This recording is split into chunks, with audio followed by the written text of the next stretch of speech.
آپ بغیر ان کے آئے بھی مجھے معاف کر سکتے ہیں؟ اللہ میں تو اب آ رہا ہوں آپ کے پاس، زندگی میں میں نے ایک نماز نہیں پڑھی، ایک بھلا کام نہیں کیا اور لاکھوں گناہ کیے ہیں، سنا ہے کہ آپ بہت رحمان ہیں، معاف کر دیجیے، معاف کر دیجیے۔ یہ کہتا ہوا اور اس کی آخری سانس نکلی، جاتے جاتے اس نے اپنی ماں سے کہا ماں دو باتیں مان لینا، مرتے وقت کہہ رہا ہوں، میرے مرنے کے بعد مسلمانوں کے قبرستان میں مجھ کو مت دفن کرنا، اس لیے کہ لگتا ہے کہ مجھ کو اتنی بری سزا ملے گی کہ میرے پاس میں جس کی قبر ہوگی اس کو بھی تکلیف ہوگی، مجھے تو اسی گھر کے آنگن میں کہیں دفن کر دینا۔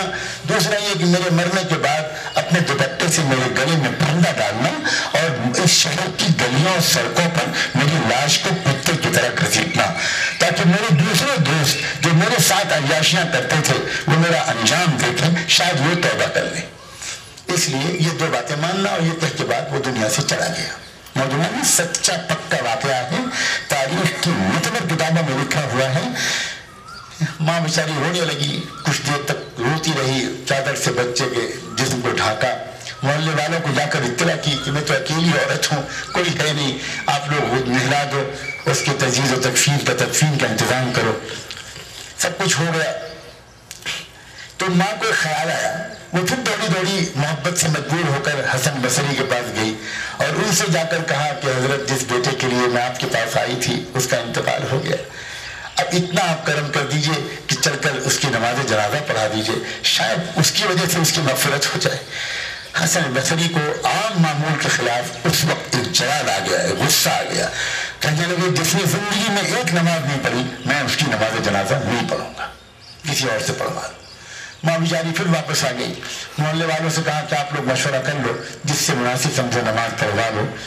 لوگ مشورہ کر ہی رہے تھے بیٹھے ہوئے کس کو نماز پڑھائے، اتنے میں دروازے پر دستک ہوئی، بیچاری ماں دروازے پر آئی، کون سا آدمی؟ تو باہر سے جواب آیا، میں حسن ہوں۔ ماں اچھل گئی، حضرت آپ آ گئی، حضرت آپ آ گئی، اللہ کو جزائے خیر دے، اتنا رکیے میں دوڑ کے جا کے روک تو دوں۔ فرمایا سنو میں کیوں آیا ہوں، تم کو بھیجنے کے بعد مجھ کو ذرا سا تھکا ہوا تھا، پہلے کا وقت تھا، میں آرام کے لیے لیٹا، میرے کانوں میں ایک آواز آئی جیسے اللہ رب العزت مجھ سے کہہ رہے حسن تم میرے کیسے دوست ہو کہ میرے ولی کی نماز جنازہ پڑھانے سے تم میرے کیسے دوست ہو، ابھی جاؤ اور جا کر اس کی نماز جنازہ پڑھاؤ، ورنہ جو کچھ میں نے تم کو دیا ہے سب واپس لے لوں۔ اللہ کے بندو، اے نوجوانوں، اتنا کریم ہے وہ رب جس نے ساری زندگی کبھی اللہ کو یاد نہیں کیا، آخری وقت کی شرمندگی پر صرف اللہ نے اس کو معاف نہیں کیا، اللہ نے اس کو اپنا ولی بنا دیا۔ اتنا مہربان رب، اور اس کی رحمتوں سے ہم محروم رہیں۔ اللہ کرے ایسا نہ ہو۔ آؤ دعا کے لیے ہاتھ اٹھاؤ، اللہ کرے تمہاری آمین کے طفیل ایک ایک دعا قبول ہو۔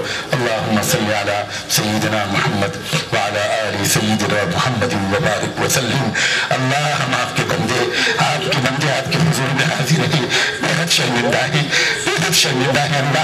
اللہ زندگی کیسے گزرنی چاہیے تھی، کیسی گزر گئی، اللہ معاف فرما دیجیے۔ اللہ اس آخری واقعے کو سن کر تو امید کا چراغ روشن ہو گیا۔ آپ اتنے قریب ہیں، آپ اتنے مہربان ہیں، پھر تو آپ ہم کو بھی معاف کر ہی دیں گے۔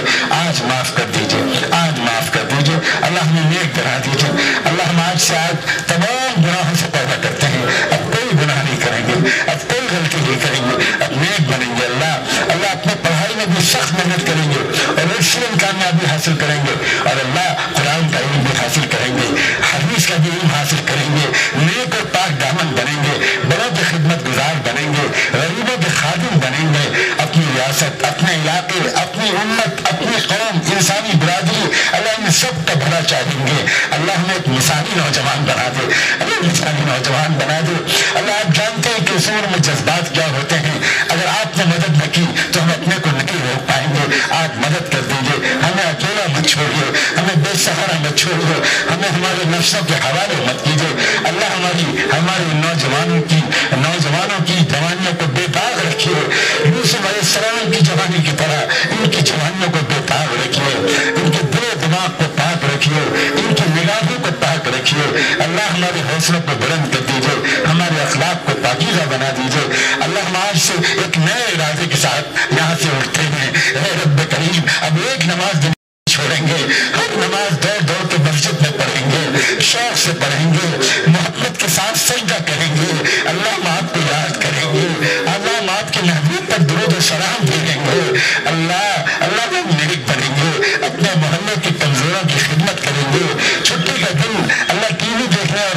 خوشیوں میں نہیں گزاریں گے، چھٹی کا دن بیماروں کی عیادت میں گزاریں گے، غریبوں کے بچوں کو ٹیوشن پڑھانے میں، اللہ کے لیے ٹیوشن پڑھانے میں گزاریں گے۔ اللہ ہم صرف خود آگے نہیں بڑھیں گے، اللہ چند کو ساتھ لے کر آگے بڑھیں گے۔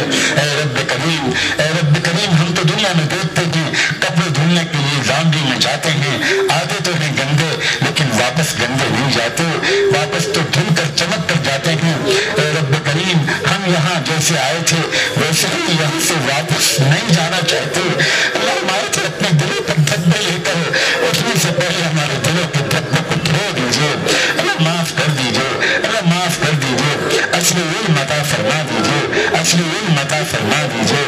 اللہ جو مانگا ہے وہ بھی دے دیجیے، جو نہیں مانگ سکے وہ بھی دے دیجیے۔ اللہ ہمیں اپنے ماں باپ کی آنکھوں کی ٹھنڈک بنا دیجیے، اللہ ہمیں اپنے ماں باپ کی آنکھوں کی ٹھنڈک بنا دیجیے۔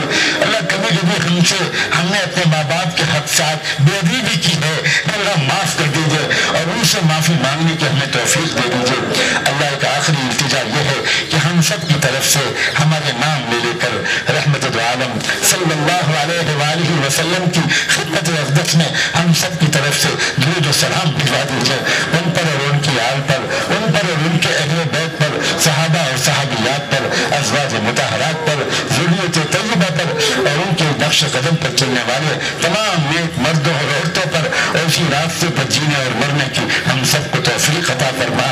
وصلی اللہ تعالی علی خیر خلقہ سیدنا محمد وعلی آلہ وصحبہ اجمعین برحمتک یا ارحم الراحمین۔